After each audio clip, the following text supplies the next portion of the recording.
All right, that was Buggy Bumper by Kodacrome off their new album Aftermath.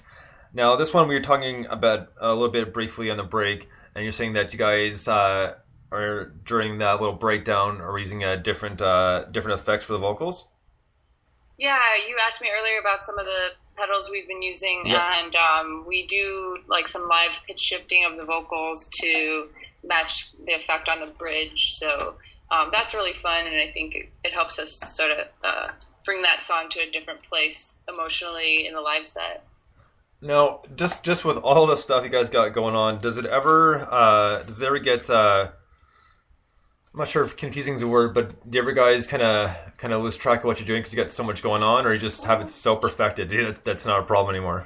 No, I mean, definitely, especially because we're always trying to change our gear and push ourselves to do something new. There's a lot to remember. We have cheat sheets, especially Ryan. He has this crazy cheat sheet that looks like a mad scientist, like notebook or something, and he has to remember all these different knobs and buttons and settings. And when you go analog too, a lot of times, and you're using this older vintage gear, you can't store the settings. So there's definitely a lot to remember, and we just try to take a breath between each song and take a moment to make sure we're ready and not rush it. Right on. I was just thinking about during the breaks, like, there's a lot going on there. So, A lot of buttons to push. but it's still a cool thing. And it's one of those things that like when I eventually get a chance to see you guys live, it seems like you appreciate a lot more from going from the album to the live show. It's just like you can tell that much more how much goes into it. Saying, these guys are actually really decent because there's so much going on there. Like, I mean, I couldn't remember that. Like obviously everybody's brain functions differently. I mean, I'm geared to music, but with all the knobs and buttons, I don't know if I could remember it all, even with a cheat sheet. Oh man, well, it's just repetition. It's like playing any instrument, kind of. No, fair enough. So the title of the album, if we're gonna get into that just for a second here, because like I did mention, it's just a little bit darker than Perla. Now, was that the initial intent? So you know what, this is gonna be a good title because it is darker, but it's kind of showing that we've also come this much further. So it's the aftermath of what happened after Perla. Perla was good, but now this kind of put us way up higher than we wanted to have before. Now we're kind of in the good. It kind of happened subconsciously. There's a little story. We wrote most of this record when we were living on Martha's Vineyard, which is a small island off of the coast of in Massachusetts by Cape Cod, and this giant sea turtle, 7-foot leatherback turtle, washed up onto the beach one day, and it was pretty majestic. It was huge. I mean, it had been struck by a boat or something, it looked like, but and it must have been, it was over 100 years old according to the lifeguard we talked to, and we were kind of marveling in how sort of beautiful and peaceful it was after this moment of destruction, and we thought that was a really cool sort of concept, and we ended up writing Solitary and Elect about that turtle experience, and that sort of summed up a lot of the feeling that we were going for with the record, and how there is like this moment that's sort of clear after something crazy happens. And it's so true. It's always it's either the calm before the storm or the aftermath of what happened. And just because something, like we'll say, really crappy happened, doesn't necessarily mean that nothing good can come out of it later. It doesn't maybe not happen right away, but there's still that light at the end of the tunnel. Definitely, and I think that there's some sort of sense. It all makes more sense in that moment. Now, with Aftermath, did you guys do like a huge release party? Have you doing a lot of shows to promote it, or how's that been going for you? Yeah, we did a big show at a place called Glasslands Gallery in Brooklyn here the day of the release, and we got together. It was a double release with another artist from Brooklyn named Kodomo, and we put together a sort of audio-visual performance. We had crazy projections, and it was really fun. It was a great turnout and a great experience. And at this point, we're just doing some little radio things here and there, but we're definitely looking to tour more and hoping to ramp that up in the near future. Well, it sounds, with the production screens and everything, it sounds like a hell of a live show. Yeah, it's great working with a projectionist actually. And our projectionist does everything on the fly, and he really listens to what we're doing, and he tries to play off of what we're doing. And I mean, I can't see what's going on up there, but from the reactions I've heard, it's great to have that extra energy added to the set. Well, especially with the type of music you're playing, because I can. It's one of those things I can just picture it, like just think of some of the songs of the album, like some of the songs off of this album, some of the songs of Perla. Is like thinking, that'd be kind of cool to work it in because there's just so many. It's not just up down. It's kind of up down here and around, right? You're kind of all over the place, but in a good way, not in a kind of not in a chaotic way. Cool, thanks. Yeah, I think that for me, everything that I write or that we play has a visual to it in my brain, and I don't know if I can expect anyone else to have that same experience, but I would love to hear that. That there's some kind of synesthetic story coming across. Well, and that's what it is, right? Because you and Ryan have your ideas in mind when you wrote the tunes, when you wrote the music, and it was all organized and produced the way you guys want to hear it and the way you guys want to come out. But that's a fun part about you being on the musician side is, it's interesting to see and hear what people have to say about the songs or what they think of it. They may not be on the mark at all, but it's something else to listen to. I mean, as long as you're open to that kind of thing, I'd be really curious to hear what some people would have to say about some songs. If I was writing songs and doing that sort of thing, hear what they had to say about them. If they were off mark, they can put a perspective that you didn't even think about.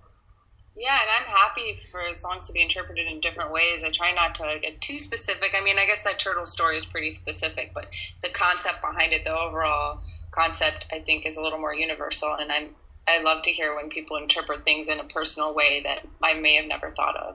Right, and that's the thing is music is a universal language. I mean, let's we can't deny that at all. So, and that's what's so great about it is just everybody takes what they want out of it, and especially, I mean, there's sometimes where whether it be, I know it's kind of a cliche, kind of good times, bad times thing, but at the same instance, it kind of sometimes the music's fitting in there, and it kind of helps people kind of work through certain things. Because it's more or less depending, some people can relate to it, and some people like, no, I never thought about stuff that way. It kind of helps them see thing in a different view, like pretty much getting clarity from something else. Like I don't know, like just something be hit with epiphany, like listening to that is like, holy crap, I could do that, right? Where it's like that makes perfect sense to me. I never thought about it that way, and all of a sudden, they got a whole new appreciation, and then.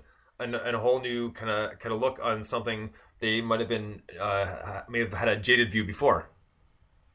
Yeah, definitely, that's great. I mean, always glad to hear stories like that. So, yeah. But now with the orchestration of this album, just meaning like just the production kind of organizational flow of it. I know you guys just didn't kind of slap it together, but. Did you have in mind kind of an order of how you want the songs can be played out before, like way before you have the album, or did you kind of when it got closer to finishing up the songs, and you said, no, okay, well we can put this one here, and we'll arrange it this way, just so it goes? To me, there were certain songs that I wanted in a certain place, and I thought about putting the track list together for someone who is listening to it on vinyl, because you do have that moment where you flip it over and you take a second to reflect and you kind of have a new beginning. So I just knew that there were certain songs that needed to be an intro and needed to be an outro, and then I kind of used that as the starting point and then filled in the rest. It was a bit of a trial and error thing. We had our Post-it notes and we were moving them around. But that's awesome though. I mean, I'm glad you actually thought of the vinyl part of it, because vinyl's trying to make a little bit of a comeback here, and the fact that you consciously thought about that is something to say about your personality as a musician and the way you kind of process things. So hats off to you for that one, because that's something I don't think I ever would have even thought of. Yeah, I think that there is a moment, when you actually do flip over the record where you just take a second and there's a new beginning, like I said, and we definitely wanted the record to end in, sort of a hopeful tone. So for me, I like the fact that there's a track called The City is Burning that it ends with, and it just sort of washes away any anxiety from the tracks before. So I think that just the placement of those few tracks kind of guided the way. Right on. I'm really excited to hear that. That vinyl thing is kind of really sticking with me now. That's a really good. Vinyl's on the way, so. Right on. Oh, that's awesome. Like my record player is just waiting for it to be put on. So, no, that's really good. I'll definitely make more of a note to pay attention to that when I'm listening to it, because, like I said, it's just nice to get the vinyls in general. Because I mean, I know vinyl lovers are kind of set in the background a little bit, but starting to make its comeback, and it's just nice to get this stuff on vinyl. And no matter what anybody says, there's always gonna be that huge argument. CDs are better, blah blah. Vinyl is still the best. Hands down.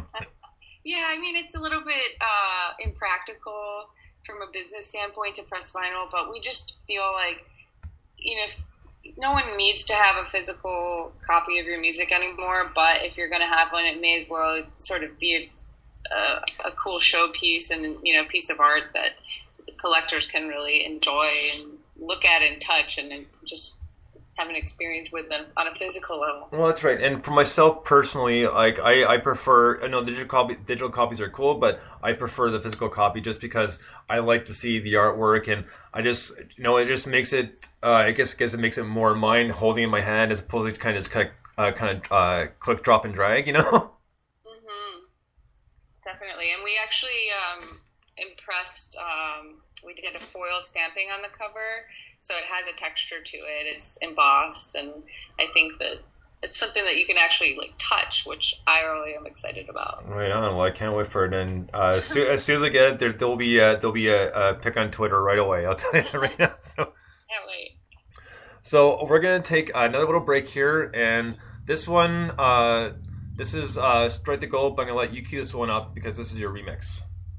Yeah, so this is our song Strike the Gold remix by Luke Nair of Nacer and Gilson, a duo from Australia, and I'm really excited about this remix.